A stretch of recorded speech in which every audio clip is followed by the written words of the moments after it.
اما بعد فاعوذ باللہ من الشیطان الرجیم بسم اللہ الرحمن الرحیم وَلَكُمْ فِي الْقِصَاصِ حَيَاةٌ یا اولی الالباب لعلکم تتقون صدق اللہ العظیم وصدق رسولہ النبی الکریم۔ سورۃ البقرہ آیت نمبر 179 ہے۔ اللہ تعالیٰ فرماتے ہیں اور خون کا بدلہ لینے میں تمہاری زندگی ہے۔ اے عقل مندو، تاکہ تم پرہیزگار بن جاؤ۔ اس سے پچھلی آیت میں اللہ تبارک و تعالیٰ نے ناحق قتل کے حوالے سے بیان فرمایا تھا کہ عورت کے بدلے عورت، آزاد کے بدلے آزاد اور غلام کے بدلے غلام کو قتل کیا جائے گا۔ تو اب اس آیت مبارکہ میں رب تعالیٰ نے فرمایا کہ قصاص لینے میں تمہارے لیے زندگی ہے، یعنی کفار سے بدلہ لو اور اپنے نفس سے بدلہ لو، ظالم مسلمان سے بدلہ لو، اگر گناہ ہو جائے تو بعد میں نیکی کر لو۔ اس میں دنیاوی اور دینی زندگی ہے، اور قصاص کے بغیر قوم مردہ ہے، یعنی کوئی شخص کسی کو قتل کر دے تو آگے والا بالکل ہی چپ کر جائے، خاموش ہو جائے، تو اس سے اگلے بندے کو اور ہلاشیری ملے گی، کل کو وہ اور کسی کو بھی قتل کر سکتا ہے۔ تو اس لیے اللہ تبارک و تعالیٰ نے یہ احکام بیان فرمائے ہیں کہ جب کوئی کسی کو ناحق قتل کرے تو اس کے بدلے میں جب اس کو قتل کیا جائے گا تو دوسرے لوگ اس سے عبرت حاصل کریں گے اور ایسا ظلم کرنے سے خود کو بچائیں گے۔ اور اللہ نے فرمایا کہ اس میں تمہارے لیے زندگی ہے اے عقل والو، اگر تم سمجھو اور اس سے بچو۔ یعنی اس میں زندگی کیسے ہے؟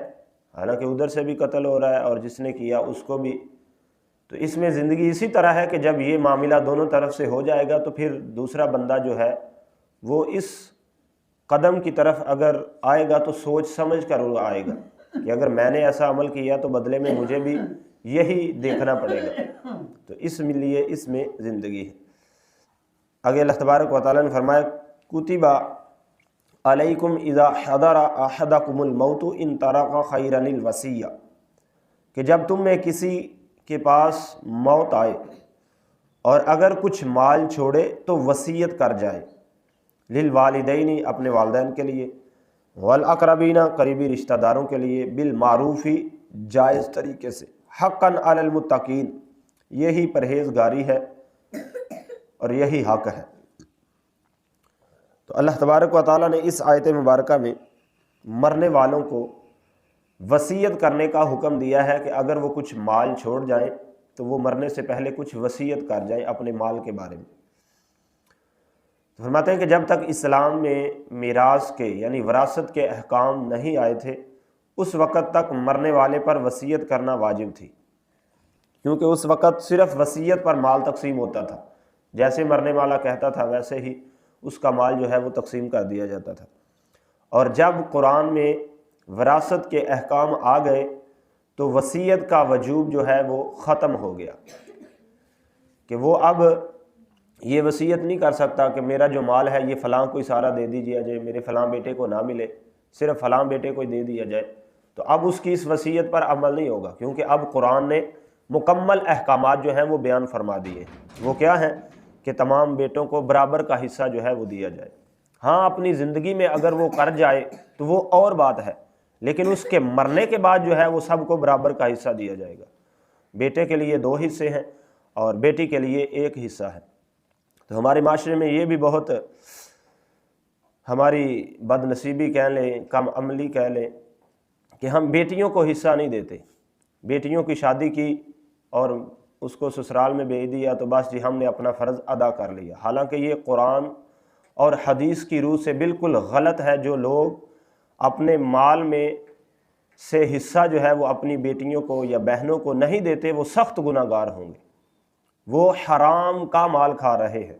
جو اپنی بیٹیوں کا یا بہنوں کا حق کھاتے ہیں وہ قرآن و حدیث کی روح سے بالکل ناجائز کر رہے ہیں، کیونکہ اللہ کے پیارے حبیب صلی اللہ علیہ وسلم نے فرمایا کہ بیٹیوں کو حق دو، اگر بیٹے کا 2 حصے حق ہے تو بیٹی کا 1 حصہ حق ہے، تو لازمی دینا چاہیے۔ اگر بیٹا اولاد ہے تو بیٹی بھی اولاد ہے، اس لیے اللہ کے پیارے حبیب صلی اللہ علیہ وسلم نے بیٹیوں کے حقوق جو ہیں وہ بیان فرمائے ہیں۔ ان میں سے ایک یہ حق بھی ہے کہ اس کو اپنے مال میں سے حصہ دیا جائے۔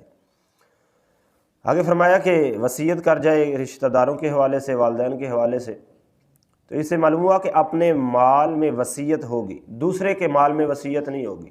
یعنی یہ نہیں کہ مال کسی اور کا ہے تو بندہ وصیت اور کر رہا ہو کہ وہ جو فلاں کا مال ہے وہ اس کو اتنا دیا جائے، وہ اس کو اتنا دیا جائے، اس طرح کی وصیت قابل قبول نہیں ہے۔ اپنے مال کے بارے میں بھی وصیت کر سکتا ہے، اور وہ بھی وصیت قابل قبول ہوگی جو قرآن و حدیث کے مطابق ہوگی۔